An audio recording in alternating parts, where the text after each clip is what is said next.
Hello viewers, आज हम एक इंटरेस्टिंग टॉपिक लेकर आए हैं, equation of A line in parametric form. ध्यान से देखो,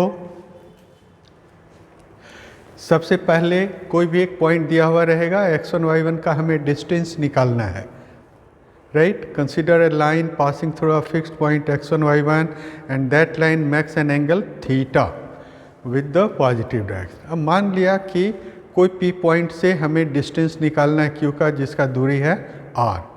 तो consider a point P on this line at A distance R from Q। अब आप जब P का कोऑर्डिनेट x y मानते हो तो यहाँ से आपको परपेंडिकुलर खींचिए, तो ये वाला हाइट कितना होगा y माइनस y1 और ये डिस्टेंस हो गया x minus x1। In this way ये टेन थीटा हम कितना कहेंगे, this by this, but cos theta कितना कहेंगे, बेस डिवाइडेड बाय हाइपोटेनस, मतलब x minus x1 by R. Sine theta कितना हो जाएगा, perpendicular divided by hypotenuse minus y minus y। Is it clear? So it is very simple thing, और इसी के आधार पर हमारा ये इक्वेशन हुआ x माइनस x1 बटे cos theta equals to y minus y1 बटे sine theta equals to r। So distance form में इक्वेशन ऑफ द लाइन हम ऐसा भी लिख सकते हैं। ये इसका एक और ख़ासियत क्या है कि आप किसी भी पॉइंट का कोऑर्डिनेट लिख सकते हैं जो दिए हुए बिंदु से r डिस्टेंस पर है। सो x बराबर x1 plus R cos theta, y बराबर y1 plus R sine theta. Just एक एग्जाम्पल्स ध्यान से देखो। The slope of a straight line through a given point 3 2, जैसे x1 y1 हमने माना था, यहाँ पर ये is 3/4। Mind is slope is 3/4, मतलब tan थीटा आपका 3/4 होता है और एक बिंदु से पास कर रहा है। You have to find the coordinate of the point on this line which is 5 units away from A, जो A से 5 यूनिट की डिस्टेंस पर है। तो इक्वेशन ऑफ द लाइन कितना हम कहते हैं, x इक्वल्स टू, ध्यान से रखो, x1 plus R cos theta था, y equals to y1 plus R theta, ये है 3, ये है 2। अब यहाँ पर थीटा हम कैसे निकालेंगे, दिए हुए क्वेश्चन में स्लोप दिया हुआ है टेन थीटा।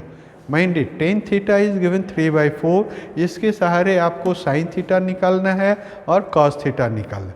ध्यान रखिए, टेन थीटा बराबर p/b कहते हैं, तो h कैसे निकलेगा, under root P square plus B square, जो कि आपका 5 होता है। तो इस तरह साइन थीटा हो गया p/h मतलब 3/5, कॉस थीटा हो गया b/h मतलब 4/5। इस तरह से साइन थीटा कॉस थीटा निकला।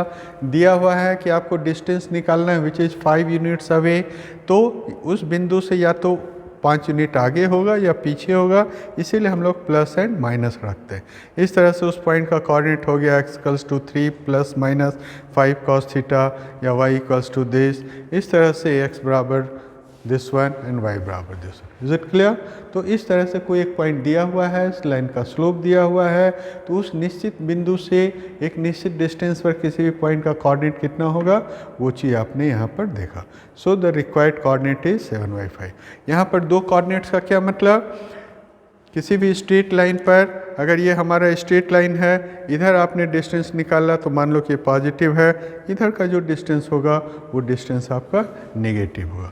इस तरह से स्टूडेंट दो पॉइंट का कोऑर्डिनेट निकला। जस्ट एक और एग्जांपल देख लीजिए, यहाँ पर भी एक निश्चित पॉइंट का कोऑर्डिनेट दिया हुआ है 3 2, which is inclined at an angle 60 degree. पिछले क्वेश्चन में टेन थीटा के टर्म्स में दिया हुआ था, इसका डायरेक्ट एंगल आपका 60 डिग्री दिया हुआ है, और उस बिंदु से 2 यूनिट्स पर कोई पॉइंट है जिसका कि कोऑर्डिनेट्स आपको निकालना है। तो हमारा कोऑर्डिनेट हमेशा याद रखिए, x minus x1 by cos theta equals to y minus y1 by sine theta equals to r। यहाँ पर x1 y1 के जगह पर 3 एंड 2 है, थीटा के जगह पर आपका 60 डिग्री है, इस सभी का वैल्यू निकालिए। r भी आपको प्लस माइनस 2 दिया हुआ है, वैल्यूज़ को पुट कीजिए, x कोऑर्डिनेट मिलेगा, y कोऑर्डिनेट मिलेगा। तो x minus x3 divided by cos 60 का मान जानते हो, half, y minus 2 by sine 60, sine 60 मतलब √3/2 इक्वल्स टू, मान लिया कि हमने एक बार पॉजिटिव कंसिडर किया, एक बार नेगेटिव कंसिडर किया। इस तरह से दो समीकरण आपको मिलेगा, x और y का दो वैल्यू। इसको आप सॉल्व कीजिए, हाफ इंटू 2 1 हो गया, -3 इधर जाएगा तो +3, 3 + 1 2, 3 + 1 4 हो गया। नेक्स्ट ये कोऑर्डिनेट को उधर ले जाओ, इससे गुना करोगे, यू विल गेट दिस। इसे जब आप सॉल्व करेंगे तो आपको ये मिलेगा या फिर ये मिलेगा। इस तरह से आपका रिक्वायर्ड पॉइंट्स हो गया 4, x कोऑर्डिनेट 4, y कोऑर्डिनेट 2 + √3। दूसरे पॉइंट का x कोऑर्डिनेट 2, इसका कोऑर्डिनेट इतना। तो इस तरह से आप पैरामेट्रिक फॉर्म में किसी भी इक्वेशंस ऑफ लाइंस को इंडिकेट करते हैं। इस पर आधारित बहुत सारे क्वेश्चंस पूछे जाते हैं। Thank you.